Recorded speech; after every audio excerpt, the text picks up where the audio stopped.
with all due respect, Danny, Danny's a friend. Um, he's a weak link. Oh my He's goodness. uh Oh he's a man. weak link in this match. I Okay. mean, look, I think that Anish, he might ruin it himself, but Danny is a weak link for sure. It's going down. It's all going very downhill for my good friend Anish Giri, AG as he calls himself. Bishop e4. Bishop e4 they take. What about No, Queen but then we go G4? rook g8. Wait. Bishop Bishop before e4, queen Queen e4, E4. rook g8. Wait. Let's that Queen E4 Rook G8 looks winning. Yeah. And Rook H6, Queen H6. Yeah, so Bishop E4. Brilliant. Brilliant find. Queen e4, rook g8, queen g2 is the Oh, what? Queen H6? Queen H6. What is this? Well, okay, they Good luck. Sorry, I should have said any bishop move. I meant any bishop move backwards, not to e4. Ding was off from the start. I felt it after I was the first player to play him. Yeah. I felt it after 3 moves.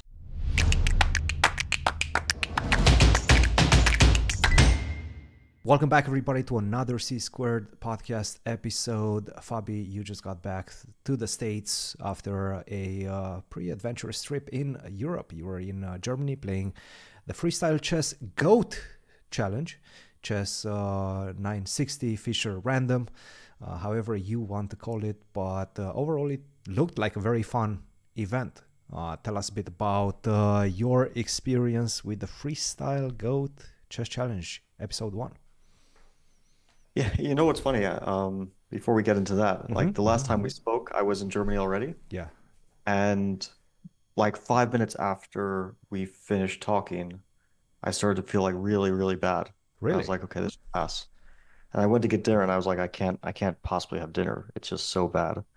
And then I came back to my room and I just like realized I have food poisoning.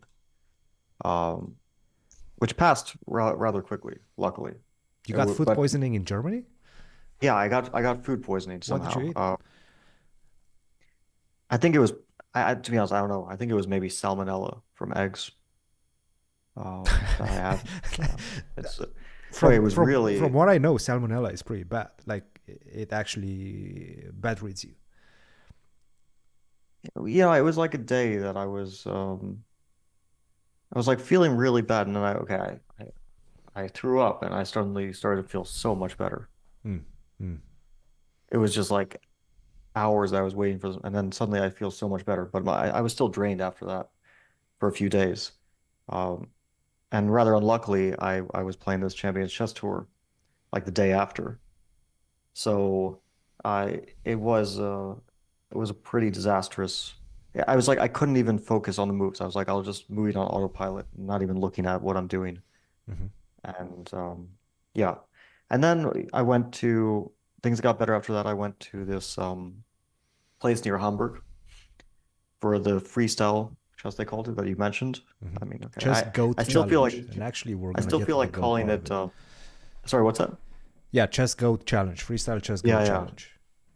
Yeah, I still feel like calling it Fischer Random, but I understand, okay, they want to rebrand it. Like the St. Louis Chess Club also wanted to rebrand it. They called it Chess 9LX, right? People are always trying to rebrand Fischer Random as something else, but I still would prefer to call it Fischer Random personally. But if they want to call it freestyle chess, I'll call it freestyle chess at their tournament. Yes, I think you said something quite smart about it. Who is Fischer and why is he random? I guess that's the point. They just want to brand it for newcomers in the chess world, for the new generation of Yeah, chess it could be that. spectators.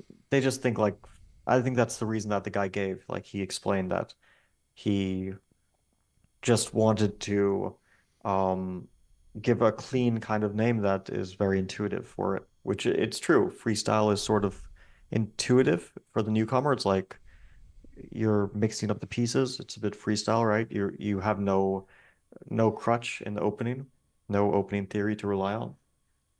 I like the So freestyle yeah, part of it. Yes. I don't understand the GOAT part of it. I guess it has something to do with, I don't know, the Magnus being involved and him considering Magnus the GOAT or something like that. But what was quite interesting to actually see was that common misconception. It had nothing to do with Magnus. It was Nothing just to do, that yeah? they Okay. were on a goat farm. It was yeah, people don't know, but it was actually a goat farm, and there were just goats everywhere. It had nothing to do with. Okay. So act- the guy is just into goats. No, I'm kidding. This It this was young guy. no, it was well, he's not a young not a young guy. No, Jan. Jan. That's his name, right? Oh, Jan, Yeah. yeah. His Jan name is Bittner Jan or Butner. yeah. Yeah, of course, it was supposed to be like greatest of all time, so it's branded around Magnus. Who it's arguable, like we can argue who the greatest of all time is. Of course, some people will say Gary. Magnus even said Gary. Some people will say Magnus. Some people might even say someone else, although usually the discussion revolves around those two Yeah, players. Fischer maybe. Yeah, some people might say Fischer, or some people even might say like Lasker. I don't know. I mean, it's some people have weird ideas. For me, it's pretty clearly between Gary and Magnus, with maybe a slight edge to Gary because his dominance, it's probably not possible anymore. But he would go years without even without not winning a tournament. Yeah. So he would go years without getting second place even once. Mhm. It's just impossible these days, but somehow he was so far ahead.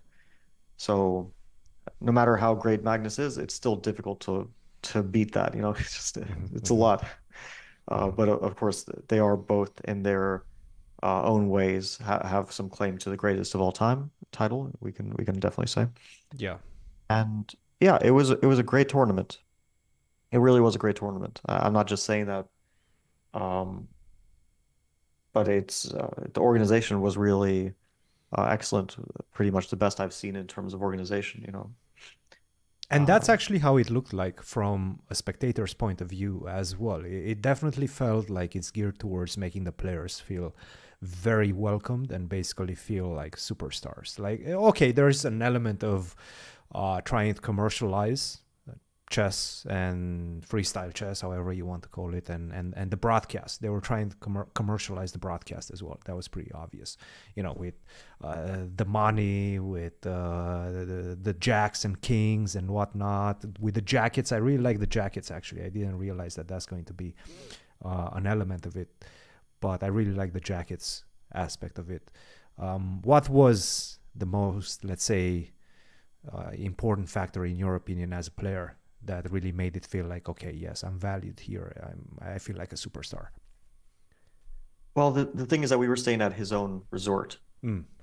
which is usually a place where they host, let's say, like summits or I don't know, a gathering of important people, politicians or celebrities or whatever. So, um, it's basically it was very easy for him to make it as comfortable as possible for the players because he controlled the environment. So we felt absolutely, I mean, I can't speak for everyone Yeah. 100%, but I can speak for myself, and I think probably other players uh, would agree with the sentiment generally that we felt pretty much at home and very t well taken care of, and it was quite luxurious. The resort, the food, the playing conditions, everything was pretty well thought out. I Mm-hmm. think that because it was their first time, definitely some format questions, definitely some things could be improved with the format. And the players also, I think, mostly would agree with that the 2-day preliminary rapid for basically not much, like Yeah. we didn't play for much, was a bit unusual. And and then But like five players, given the sorry. format, given it being chess, freestyle chess or chess 9LX or chess 960, however you want to call it, given that, didn't you feel that those 2 extra days for playing, for pretty much sitting in the tournament and not much, would you say that helped you ease into the new format? Okay, but let's look at it. Yeah, sure, you could say that it's sort of easing into the format, but it's also 2 days. It's not like one day of blitz. It's Yeah. two full days of rapid, 6 hours a day. One day we played. That's quite a lot. It's not like entire. And of course, you still want to play well. You It's don't want to give zero competition. effort. Yeah. Yeah.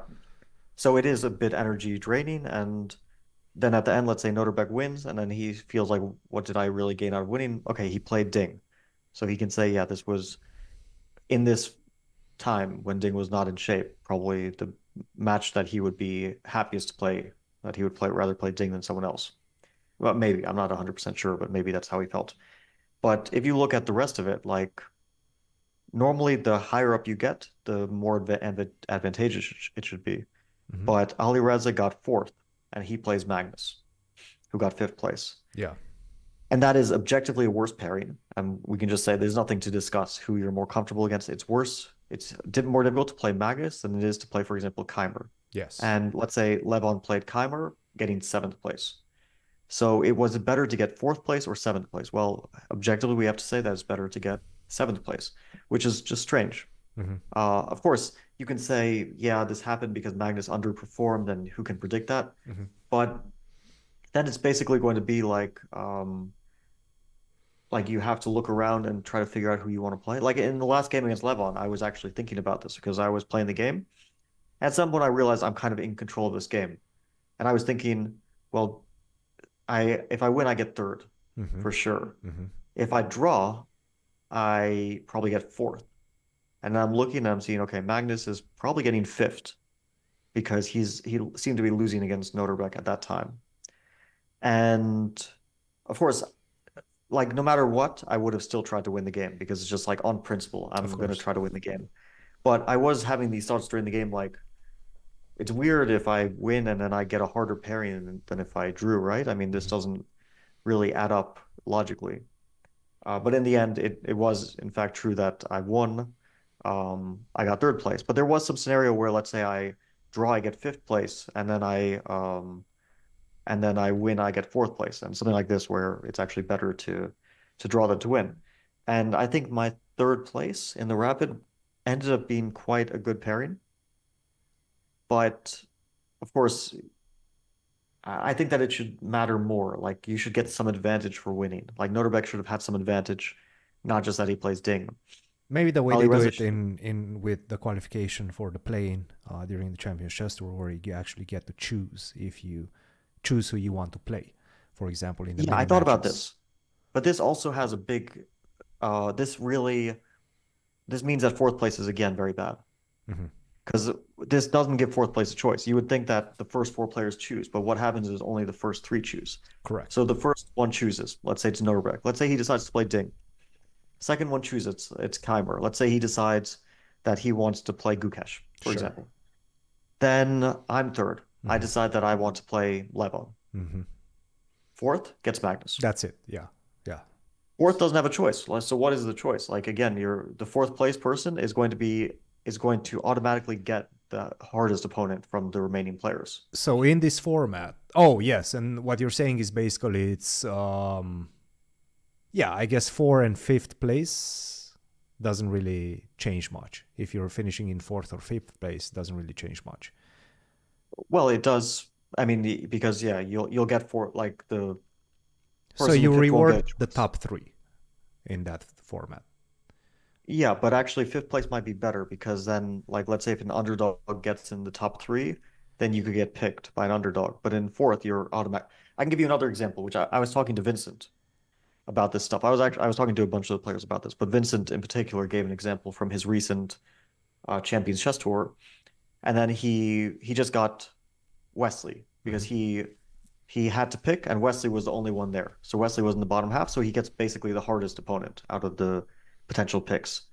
And and then he gave me an example. He was like, well, to qualify for Division One, because of this format, I had to beat Wesley, and then I had to beat Ali Reza, and I had to also win a match before that.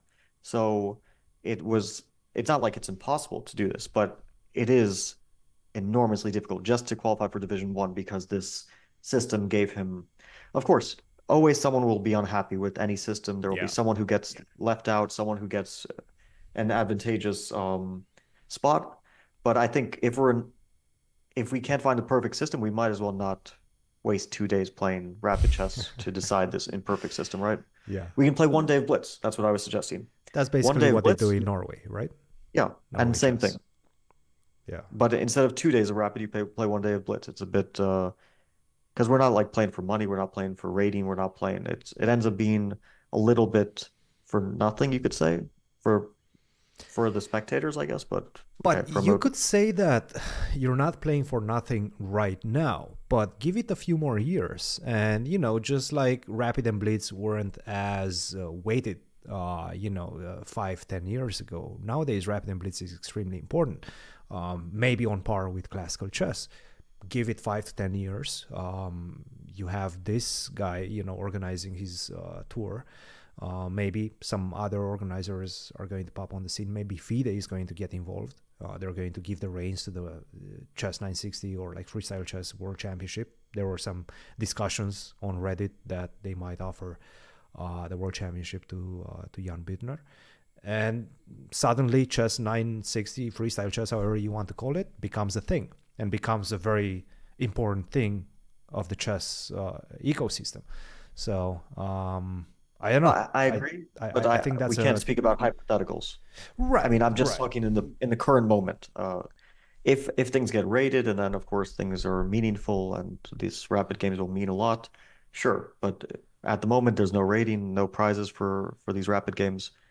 The seeding didn't end up being like super consistent who you were playing against based on your seeding. So I felt like this was a slight flaw in the system. Right.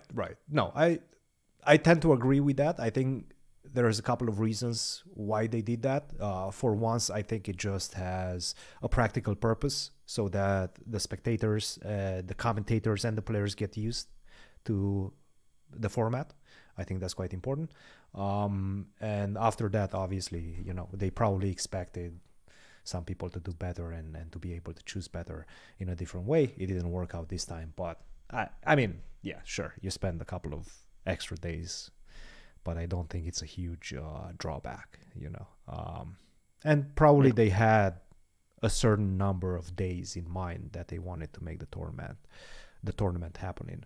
So sure, but you can tweak around the format all you want. You can do double elimination. You can make it a bit longer if you want, but you can eliminate these. Like, I don't think we should have non-competitive, like really not super competitive days. I guess that's your point. Yeah. A few players were playing a bit loose. Like I thought Levon, I mean, he was obviously in good shape at some point in the tournament, but he's obviously playing loose in this rapid and maybe doesn't care too much about the result. Okay. And okay, Ding was off from the start. I felt it after I was the first player to play him. Yeah. I felt it after 3 moves. Really, huh? What gave it away? I felt it after 3 moves. I'm like, something's off. What gave it away? Okay, I'll tell you. So let me get my first game against him. I'll just because it's obviously Fischer Random, so I already don't remember some of the details. The starting position. Yeah, the starting position I actually don't remember. But so there was a sort of theme in this position, which was that we had the rook on h1, king on g1, rook on f1, and there was a bishop on a8. So the bishop is bearing down on g2, which means that the g2 pawn is a weakness because it's not defended by any pieces rather than the king, and also can't be defended by any pieces rather than the king. So very often you'll have to block with the pawn like f3. But there are tactical ideas like bishop takes g2, and then after the king comes out, then there's a queen coming to check, and the king can't escape because f1 and h1 are both covered, and it's not like a knight that can jump to g3, right? So the king will have to run to the center. And on move 3, he plays the move like I'm attacking this pawn with my bishop, opening up the idea of bishop takes g2, and he plays like some move on the other side of the board, like b3, b4, within seconds. And then I was like, what is this? He's allowing me to take on g2, and he couldn't have possibly calculated everything because his king is running to the center. And I spent some time calculating it, and I decided not to go for it because it looked like a mess, which is true. It was a mess. And maybe also objectively, I should have gone for it because the position, I kind of underestimated the danger that I'm in. Yeah. But just to allow that shows that something is off. Just the fact that he's allowing bishop g2, because that means he didn't see it. And it's a very it's just like basic tactics, and you have 25 minutes. So like why are you rushing on the first 3 moves in a completely unknown position? Yeah. And then the rest of the game kind of demonstrated that he was not informed because he didn't play very well, to be honest. I mean, the rest of the tournament was pretty disastrous for Ding, yeah. actually disastrous for Ding. I think he scored what, 1.5 out of 13 games. Yeah, if we're not counting the like in the round robin, he basically lost all his games. But we can say, okay, round robin, maybe he stopped carrying at some point. But then also he did lose all his matches as well. Yeah, no, it was pretty rough. And I mean, I remember that moment when he gave up a piece long into the end game, in one move. Basically, that's just like a 1500 mistake that you do in classical. You mean chess. against me? Was that against you when he played Bishop When E5? when he blundered Rook E3? Yes, Bishop E5, Rook E3. Yeah, that was against me. Yeah, absolutely crazy. But that's something that I've noticed when I played chess, 960 freestyle chess before as well. You get used to thinking differently than you generally think during a chess game. Did that happen to you as well? Did you have difficulties readjusting? Let's say once the position normalizes, did you have difficulties readjusting to, seeing the usual patterns that you usually see in a chess game? I mean, there's some challenges there. It's hard to say, because we were playing very complex positions. Of course, we made many mistakes, and you can't always know why you're making these mistakes. Right. So I can't say it was because I wasn't used to typical patterns. Like I made mistakes. Sure, some of the mistakes were because of that. Some of the mistakes were just like ordinary chess mistakes. I found it overall very interesting. Like if I look back on even, first of all, the rapid, I feel like in the rapid it was up and down, but overall was reasonably happy with my play. I was definitely like on the better side of most games. And okay, I lost a bad game to Vincent. Well, he played well. I didn't play too well. I was actually very close to beating Noterbeck. It was like outplaying him at some point, and then he made a draw. And up and down game against Magnus was very lucky to survive, I have to say. But also outplayed him at some moment. And okay, I beat Levon in the last round, beat Gukesh in a pretty good game. So yeah, overall I was happy with that. Then the matches started. I played Gukesh first. I thought I'm definitely should be a favorite. Yeah. But of course he is tough. And the first game was the toughest part because I was much worse, losing at some moment. But there was, I don't know when it happened. It was a classical game, right? So normally people keep control. But more or less right when his advantage was at its greatest, he suddenly did some very strange things. First of all, King F8. Now, King F8 didn't even come to mind. And yeah, when he played it, I was thinking A6. But suddenly he plays King F8. And I'm like, I understand in the vacuum, kind of he's trying to avoid some Rook D1, Rook D5 ideas. So the king's getting out of the way of a pin. But it's such a sharp position. You don't expend a tempo on this. Like you go for concrete stuff. I mean, and then it just fell apart. Like at some point he went, from winning to, or even much better to equal, and then suddenly to losing, and it all fell apart. And then the second game was really clean. I was just winning, and I agreed to a draw because it won me the match. Yep. Then against Levon was it's an enormously difficult match. Okay, he beat me in a really tough game at the start. I mean, it was a long game. This one he beat me, and very upsetting because I was like, I was dead, completely dead, I felt. And then from being dead, suddenly, I got very decent chances to draw. Like very, very decent. And it was surprising that somewhere like I'm more or less ready to resign. I have no time, no increment, nothing. Like I'm certain to lose this game. And then suddenly I have legitimate chances to survive. And then it doesn't work out. At some point, I messed it up again. And then I came back with a really good game. So that was really, but then I have to play this full rapid tiebreak, which is so up and down. That was insane. Yeah. Finished in the Armageddon. Really, really cool match. And sure, you hanged a couple of rooks in the process. Reddit was going wild about it. Any comments about Reddit going wild? You losing and hanging rooks? No, I mean, I understand, of course. It's weird. It's weird to make these blunders. Because I was completely in control of, let's say, the first rapid game. Like I can tell you, at a point when the valuation was minus 4.2 according to this engine that I'm looking at. I have 3 minutes and Lev has 27 seconds. And then from this moment, I lost this game. And first of all, because I started to mess things up a bit, but mostly because I just put my rook on a defended square. So I should say attacked square. So he was attacking it with this bishop. And yeah, it shouldn't happen. So I don't know why it happened. But then I This somehow is came back from this. a prime example of not recognizing patterns because you started in a different format. I don't know. chess. To be honest, I think that it was like I was getting low on time and starting to feel like I'm messing up the game. I had already started to have that feeling like once I played Bishop D5 and then he takes on E7, I'm starting to feel like okay, it's getting very unclear all of a sudden. And you have this like oh no, I'm doing it, yeah. I have this totally get this game in the bag and You're then I'm recognizing starting to it. mess it up. Yeah. And yeah, then Rook B8 was just panic. I went down to like 3 seconds. I saw that he has some ideas, some threats. I wasn't even sure what, but it's like I have to do something, but everything I do, it might allow a sacrifice on G7, it might allow some tactics. And suddenly I just like looked for it was just like an automatic move. Like I want to play C3. My first thought was I play knight D4, but then suddenly, okay, he plays bishop F2, and then he has like queen B7 ideas. I was like, okay, I need to play C3, so what do? I play rook B8. That was the whole thought. And then, okay, he just takes my rook. Yeah. And then, yeah, again, I came back. Then I won the first blitz game quite nicely. I think quite a good game under the circumstance. Like no serious errors. Maybe not perfect, but no serious errors.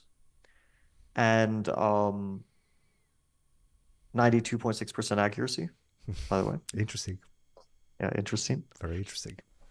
And then I just need to draw a blitz game with white, and I was feeling extremely confident. I was feeling good. I didn't feel nervous, nothing like that. And yeah, the whole game I wasn't worse. Like maybe I was slightly worse at one moment during the game, but more or less I wasn't worse. And then it's heading towards like a draw, but okay, he has to win, and suddenly he's giving me chances. And we get down to seconds, and I feel like, okay, I should be winning at some moment. But I'm mostly trying to find a draw. And I end up just putting my rook on an attack square again. And okay, I immediately resign the game. That's / run out of time. Yeah, yeah. And then you guys go to Armageddon, yeah? Yeah, after rook, like in this game, right before I hung my rook, I was first thinking, okay, I'll play knight A4, and it should be a draw. And then instead of that, then I was like, I don't know, the rook endgame, okay, it's a little bit tricky. It should be a draw, but this was all happening in the span of like half a second. This was my thought process. I was like, okay, I'll attack the b6 pawn immediately. Was and then that he'll play like after you played c7 or before you played c7? Yeah, of course, if I don't play c7, I make my life easier. I just move my rook, and then I threaten c7 to queen the pawn in some moment. So yeah, I hung my rook. I immediately, like, as soon as I dropped the rook, I was like, oh, it's hanging. And and then we go to Armageddon, yeah, which was I think, a good game. That was like, a really good game. Yeah, yeah, it felt like you had full control with the black pieces. I mean, 82.8% accuracy, but for Armageddon, that's not bad in Fischer Random, I think. Yeah, how much time did you guys started with in the Armageddon? What were there any bids? What was the we process? bid. Actually, the bidding was my suggestion before the tournament. Okay. I told him like there's initial dinner. All these ideas, it's funny. They were like saying they're Magnus's ideas, but they were actually my ideas. Like the first idea was I was like, let's discuss the position beforehand. So like, and I said, why don't the white players and the black players get into teams and discuss the positions before the games? And then Jan goes to the other table where Magnus is sitting, and he's like, do you like this idea? And also asks Sting, and everyone's like, yeah, sure. And then he's like, well, this was Magnus's idea. I'm like, no, this was my idea. And the other idea was, I was like, okay, in the Champions Chess Tour, they bid. So that's exciting. It adds an extra element. So why don't we bid? And I also suggested that we have an increment after move 60 because personally I didn't want to do that. So so that's what they adopted, the bidding and the increment after move 60. Because I thought it's ugly if people start to flag, throwing pieces on the ground and trying to flag with seconds. Like 1 second increment just to avoid this.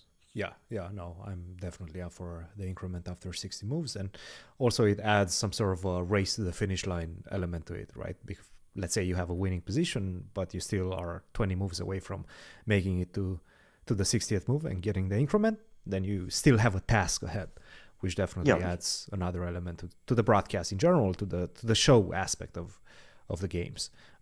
So yeah, no, that was definitely, I would say, one of the most fun, if not the most fun, match to follow without having too much bias.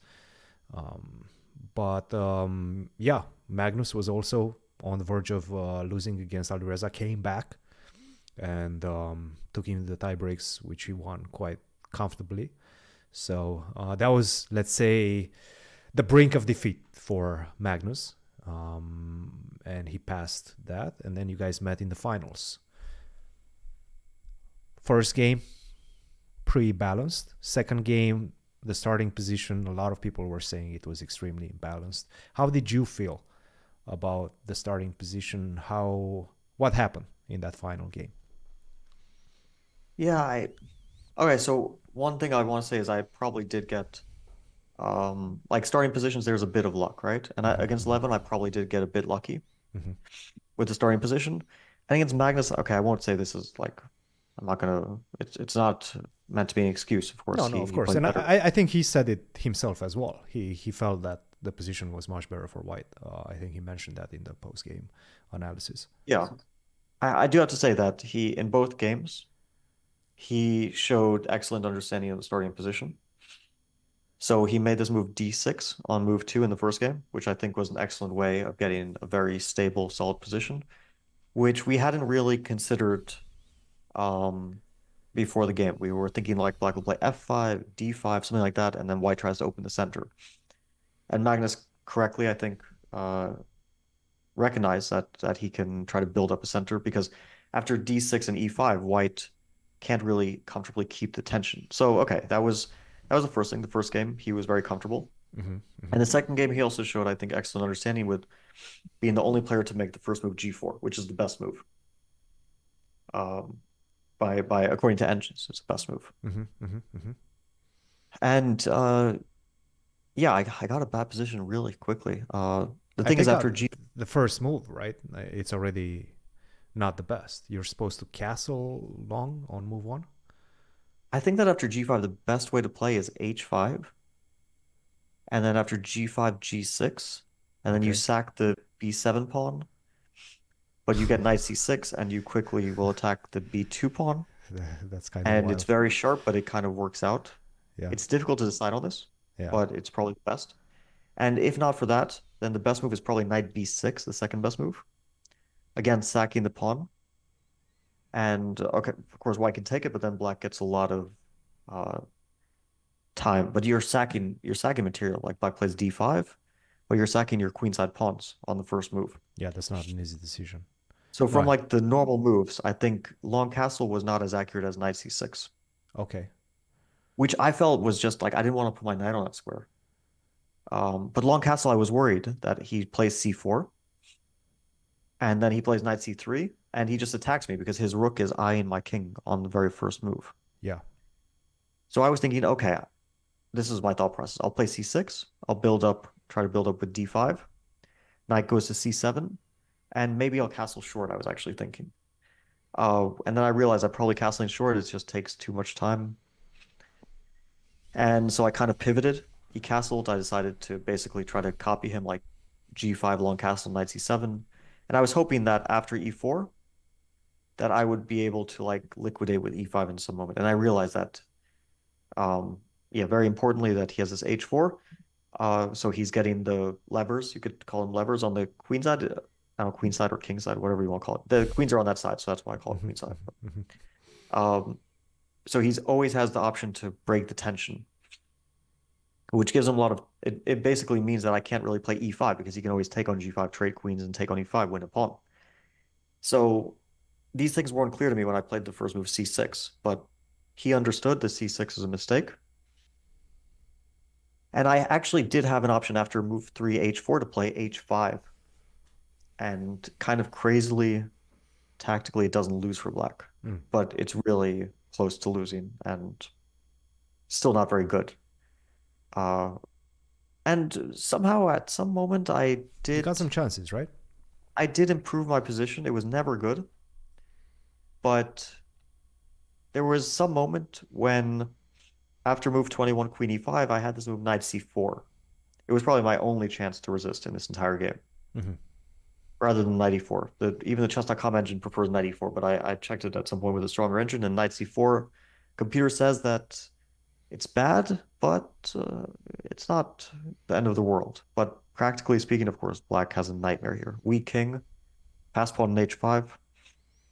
It's one of those bad positions that's also difficult to play. And then, okay, knight e4, brilliant move, a4, basically winning the game. a4, I didn't spot this move when I played knight e4. I actually thought that my position after knight e4 is improving compared to what it was before. But a4, I was like, I just have no move suddenly. Like, he suggested a6 after the game.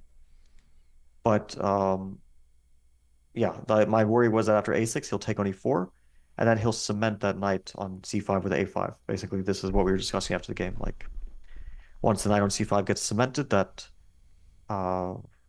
there's probably not much hope. And okay, the way I played it was even just tactically losing, so it was even stupider to play knight c3, but I was already in some kind of desperation. I didn't know what to do, and also no increment, so I felt like I need to kind of keep it a bit fast, but okay, playing fast didn't help in this situation. Yeah, no. Again, so I would assume, just to close this subject up, from a player's perspective, you felt like everything went smoothly.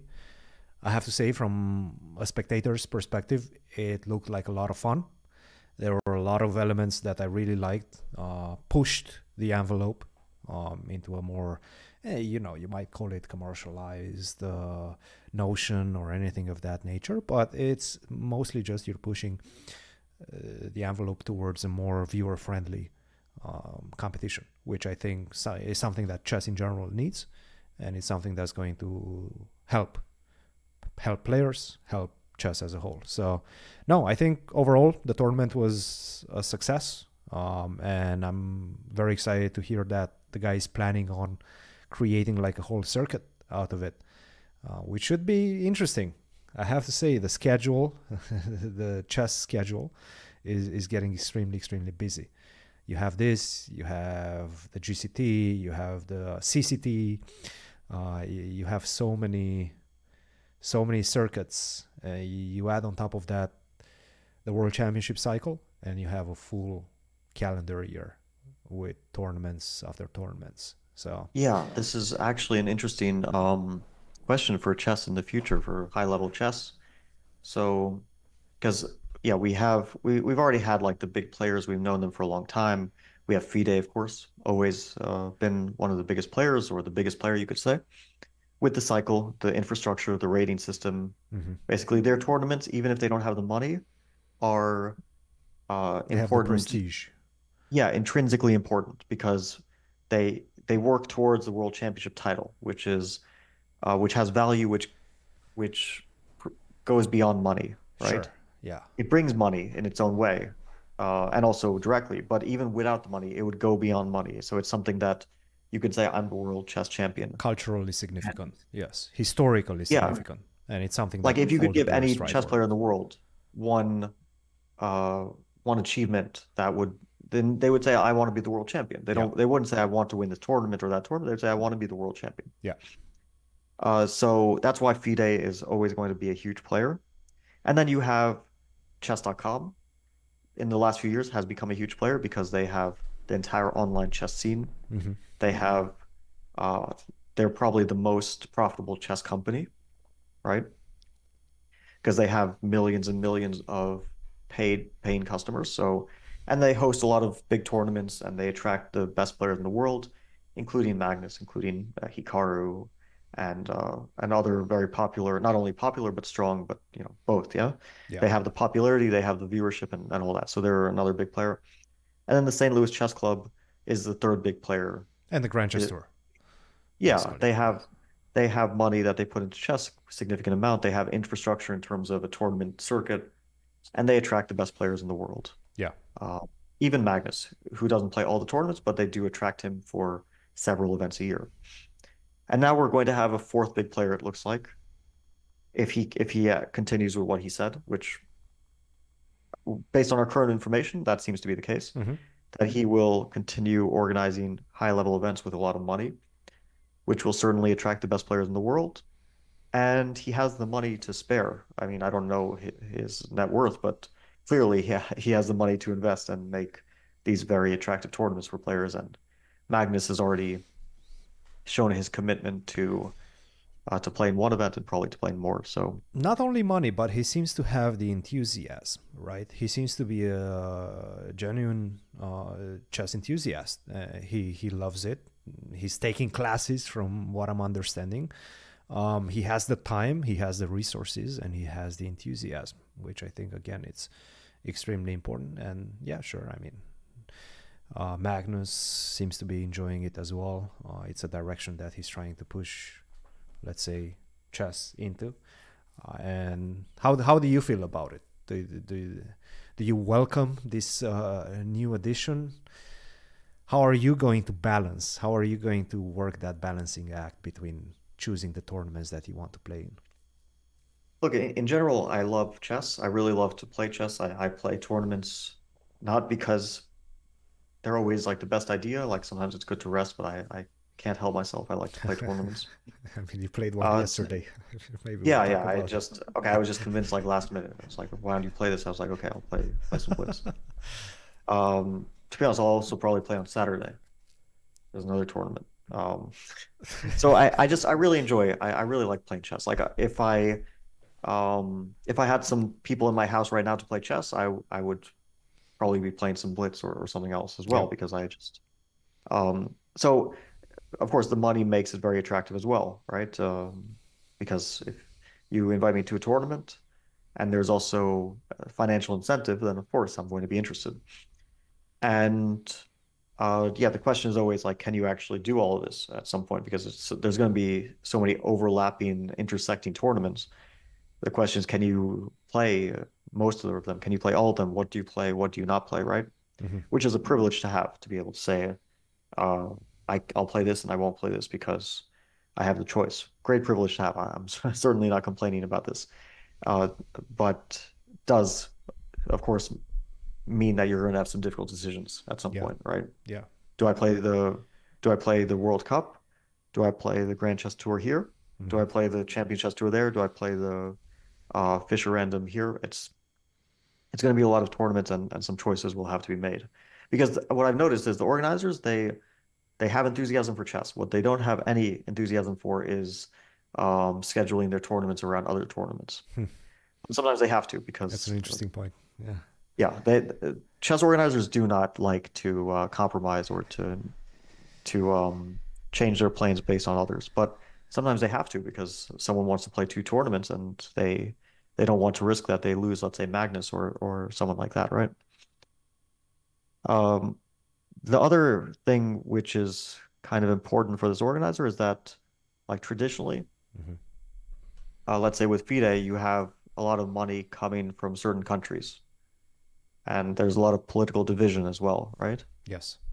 And so some people will certainly be happy to see a sponsor from a Western country, which, I mean, okay, everyone will have a different view on this. But no, I've seen definitely that. For some people, I've seen that point raised by a lot of people online. Even I think, not to single anybody out, but I think Jacob Agard recently talked about it. He said that he doesn't necessarily like the fact that Magnus gets to choose a lot of things, and that Hikaru, as the reigning world chess 960 champion, did not participate in it, but still, you know, having the possibility to let's say outsource some income from a Westerner sponsor's perspective, he welcomes that. So I've seen that point raised by a few pundits, let's say. Yeah, you know, I have like a very complicated relationship with this whole concept of like where sponsorship money comes from, because, you know, we played during the days also where sponsorship money came from very dirty places, and we didn't really talk much about it because and also going back before I was even playing these tournaments, right? We have money coming from some really, really, really shady places. And now, of course, there's always political discussion about it, but there was also time when people were completely silent. So there's that element of, you know, people talk about what they want to talk about, but they might have ignored similar situations in the past. Yeah. And and yeah, definitely, like I've certainly played in tournaments where I don't know where the money is coming from, and if I had to guess, probably not from the most palatable place. Well, I think that's a byproduct of the whole landscape of media changing overall, yeah, with social media and pretty much anybody being able to comment in real time on these type of things. And yeah, there's a volatility that comes with that, I guess. Yeah, it's a complicated subject for sure. But I understand that for some people, of course, it's something that they're happy about. Hmm. Yeah. Th that's what I've noticed the online kind of discussion has been very positive for also for that reason. Like that was one of the reasons that there was a lot of positivity. Hmm. And there's been negativity towards other sponsorship coming from different places that people are um, that's maybe a bit more politically Hmm. divisive. People are probably gonna It's like um, finance and finance, yeah, divisive, divisive. I think you can say it is both it ways. I think you yeah, I can don't say know. it both ways. You can? Okay. I think so, and that's coming from a yeah, Romanian by origins. But Well, I mean, if I pronounce it incorrectly, then people will definitely point that out. I mean, I usually say finance, and I'm hearing people in finance saying no, it's finance. Finance? I think so. I think that's how Finance, they say finance, something like that. maybe. Anyway, point being, I think you can say it both ways. English is a complicated, complex language. But in general, it's good, of course. I mean, I like the format. I think it's fresh. We can only say that overall it's a positive thing Yeah, that has happened. yeah, yeah, yeah. No, again, everything looked really good. Tomorrow we have a tournament. We're gonna play a tournament Oh yeah. together. This might be the first time. Well, actually, it is the first time that we're playing a tournament together. Played against each other. Um, Played in other formats, but not together on the same team. So this should be interesting. Team chess organized by chess.com. New format, team battle chess. Basically, I think the format is two-player teams able to communicate with each other. The players are able to communicate with each other. A higher rated player, a lower rated player, and the lower rated player has the mouse, so controls, let's say, the mechanics of the game. You can talk with your teammate. You cannot hear whatever the other team is discussing, and basically that's the format. All in all, should be interesting. I had some doubts about it. I had some questions about it. Like, okay, I mean, I don't want to sound defeating in some regard, but obviously you're going to make most of the decisions in our team. I would assume in the team that we're facing, Anish and Danny Wrench, Anish is probably going to make most of the decisions going up until, let's say, the final moments of the game, the time scrambles of the games, in which the player doing the mechanical work will probably have a say. How do you see the dynamic playing out? Yeah, to be honest, I don't know. I think that I'm not going to like I'll give input, but I'm not going to tell you like I think this is a move that you must play.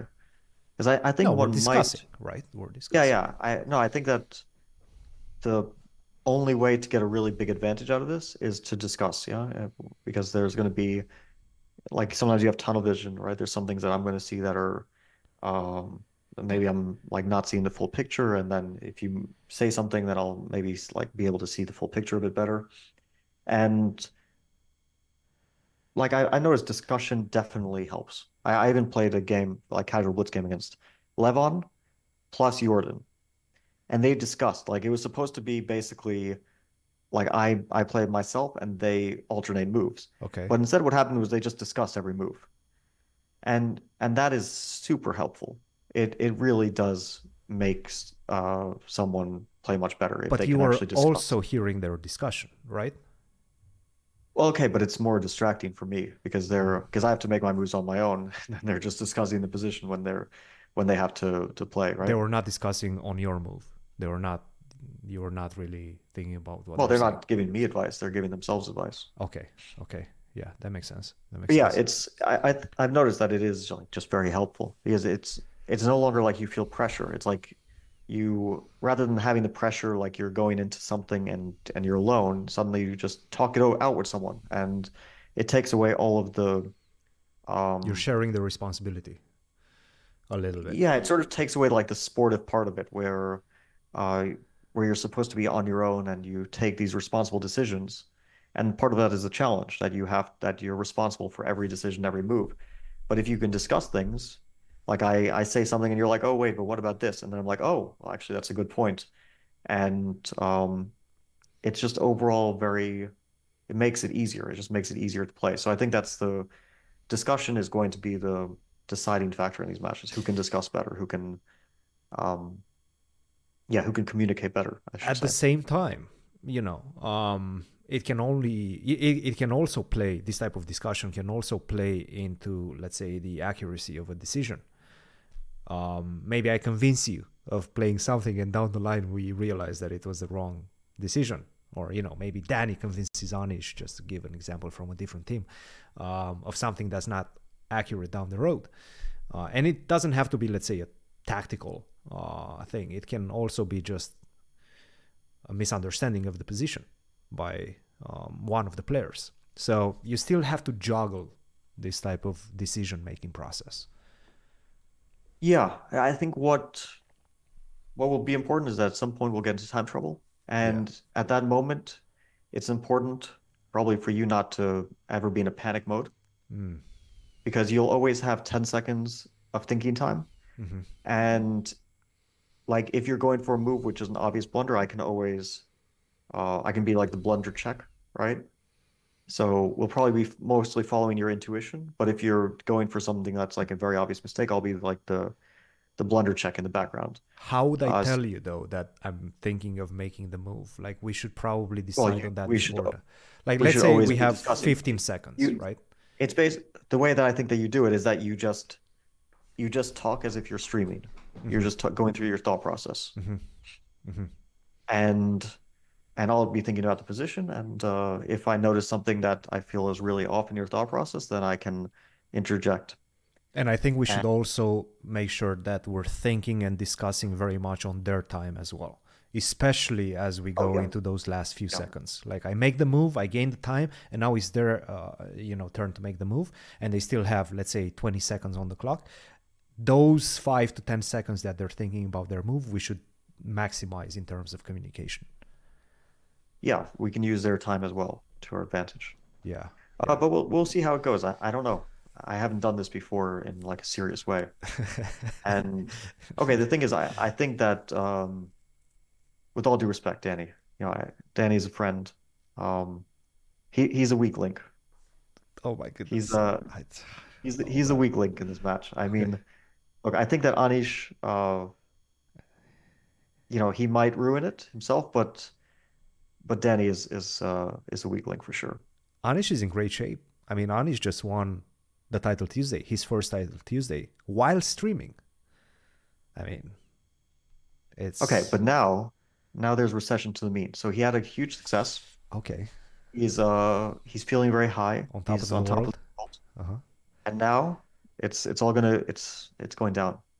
It's all going very downhill for my good friend Anish Giri, AG as he calls himself. But AG1. did you watch his stream? I think it was a great stream. I really enjoyed watching it.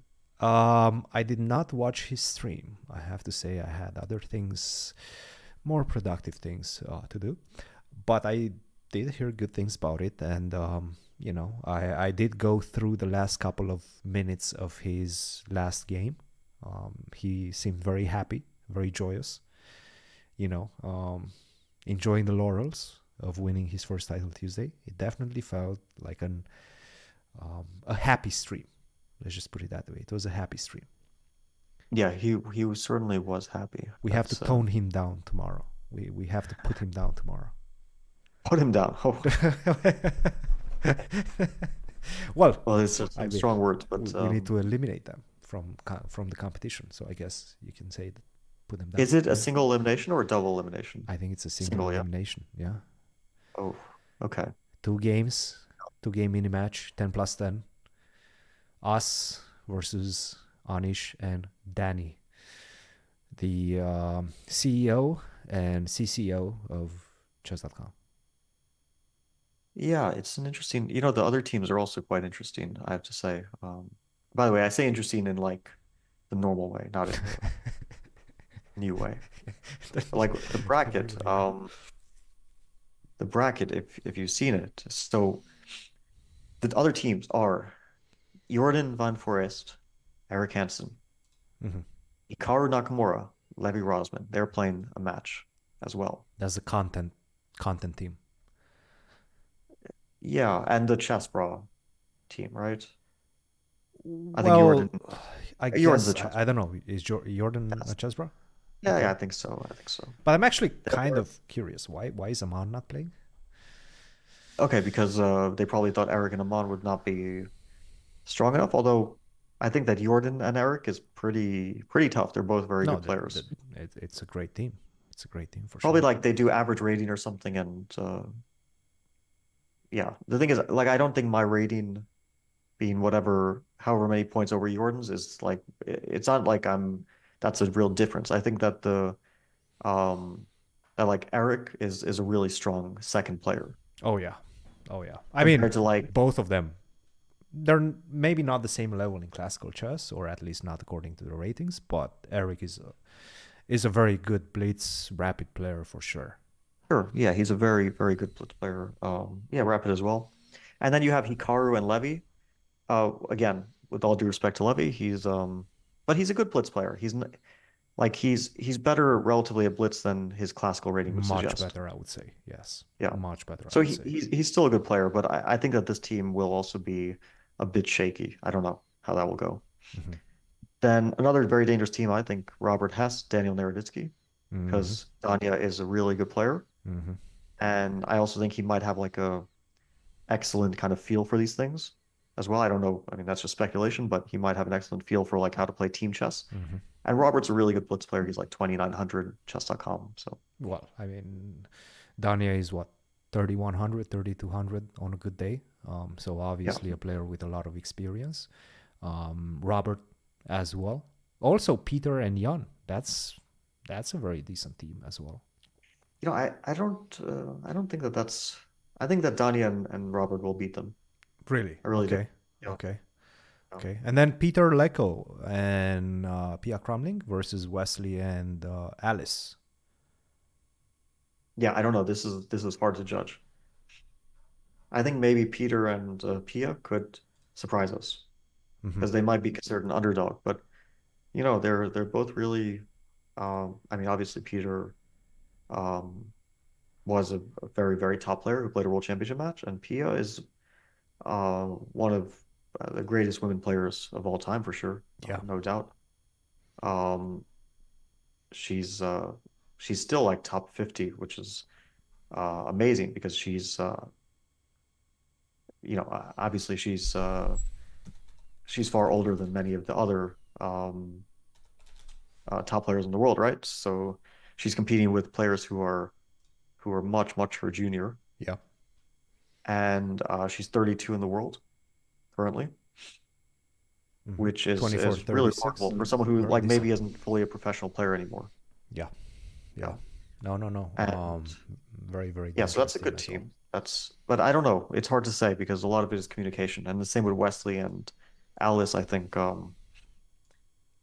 Also, like, can they communicate is a question. But it could be a really good team. It might not work out. It might work out very well. Hard to say. Yeah. No. definitely looking forward to it. I'm very excited about the tournament. Should be fun.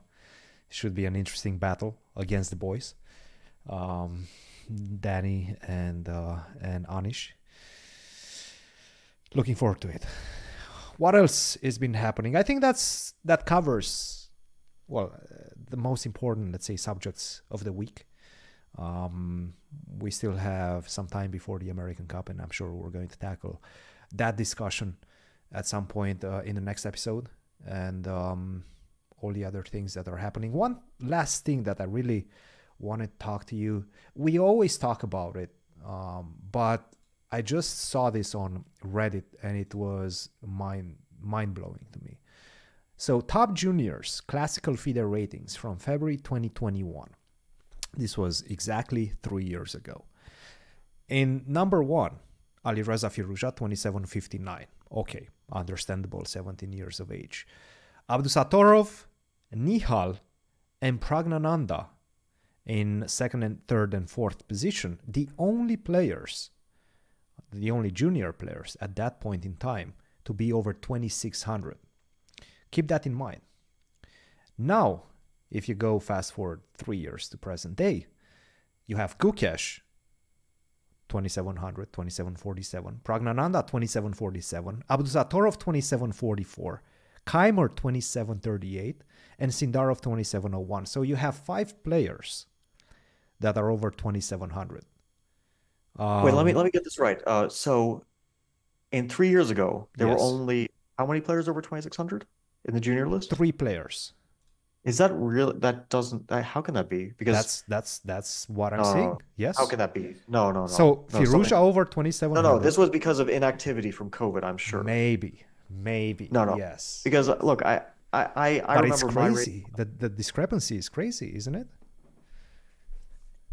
I don't think so, because like we have of course now a lot of these players, they reach 2740s, but that was inactivity due to COVID, because I can tell you, like my generation, I first broke 2600 in 2007, end of 2007. So I was like 15.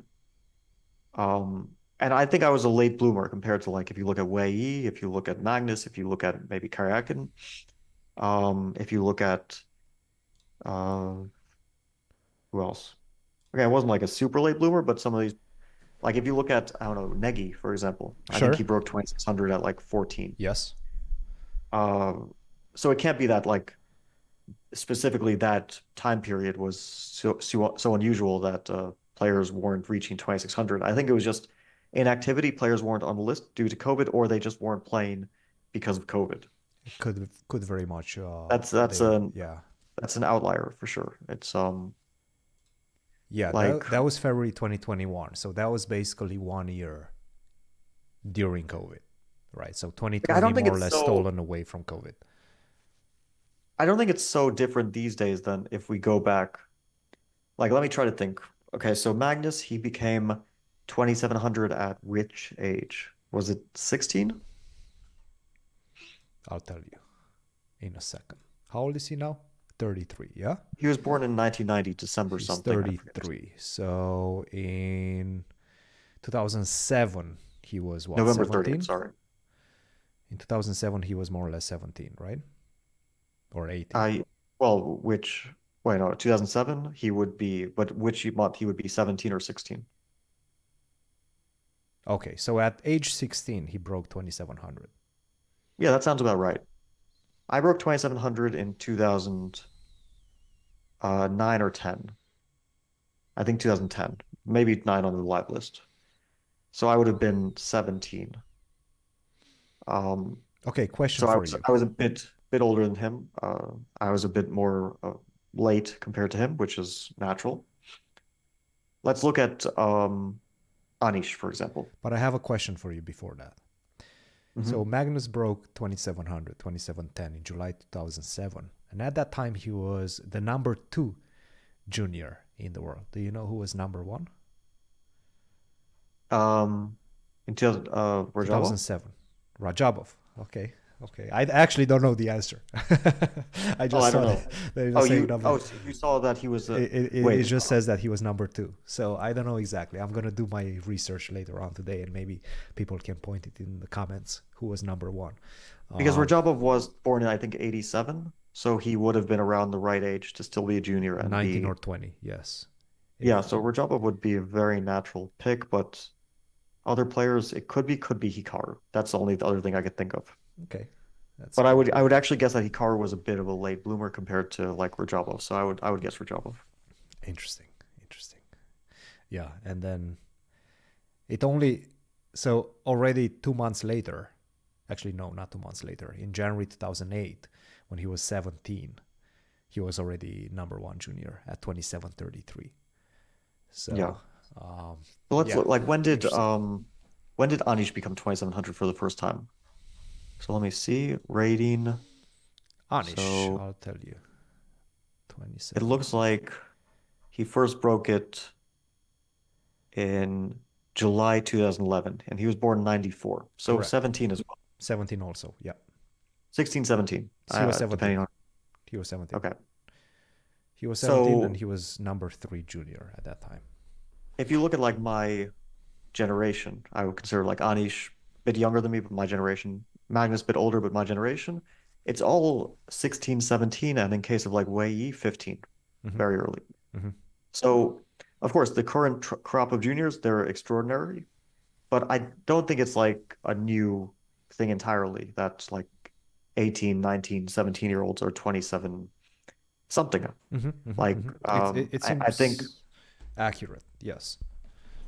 I think it's more or less on par with what we can expect from the best talent in the world, like Gukesh, Prague, Noterbeck, Keimer, Sindarov.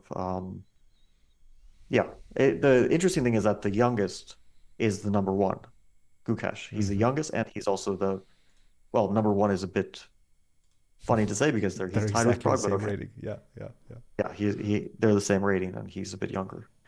That was definitely the case in 2021. Alireza was by far like 27.63, and he was also the youngest, I think, or among the youngest, but by far number 1. Yeah, the interesting thing will be like there's some guys on this junior list who are a bit on the younger side, specifically Mishra and Maurizi, a bit on the younger side.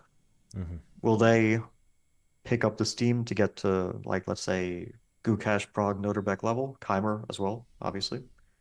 Will they like keep up because you have to keep up the pace, right? To keep up with these talents. Keep the pace. But it's interesting. It's funny. A lot of these names I've seen them for a long time, but they're still so young. Like Merzen, I've seen him for forever, but he's only 17. So it's not like that's what the funny thing about Wei Yi, because everyone knew him as this almost top player at 15.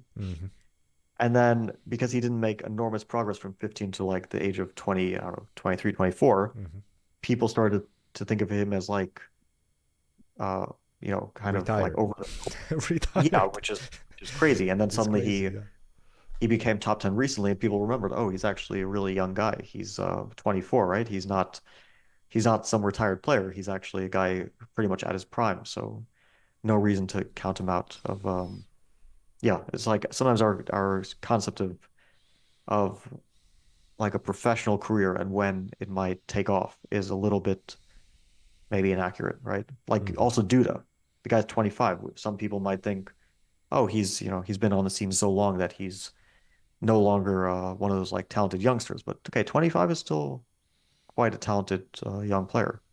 Yeah, I mean Nepo didn't break through, the crop of the crop until he was what, 26, 27, something like that. Yeah, I would say 27. Let's say he's an exception, but still, it can definitely happen. You can definitely make that push from 2750 around that to like 2800, even in your late 20s. Yeah, I agree with that for sure. He's a good example, but there's other good examples as well. Boris Gelfand, he played a world championship match in 2012. I think Boris was probably born in 1969.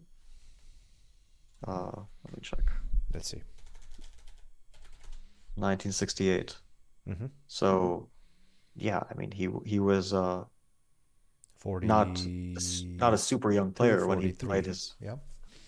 yeah, he wasn't a super young player when he played his first world championship match and almost won and almost became world champion, right? Mm-hmm, So mm-hmm, mm-hmm. Yeah. And anyway, he actually that's reached his peak at that time, 2777, November 2013, or close to that time. yeah, So, he was a top five player for quite a long time. yeah, Um, he was definitely a very great player, yeah. but yeah, sometimes we forget because there's so many great players that it's easy to forget um, about all of their achievements. And a very successful real estate agent as well. Okay, people will not get that joke. There's no, it's too meta. There's no way. Okay. He's Follow not actually a real estate agent. I just want to fo- explain that this is follow Fabi's Twitter if you want to know more. Okay. I think that's ends our episode. Fabi, I'll see you tomorrow. We'll see everybody. Probably this episode hopefully is going to air before the match. So see you all on chess.com. Follow the match, support us, and hopefully we'll make it through. But definitely going to be a fun one. Cheers, guys. Bye.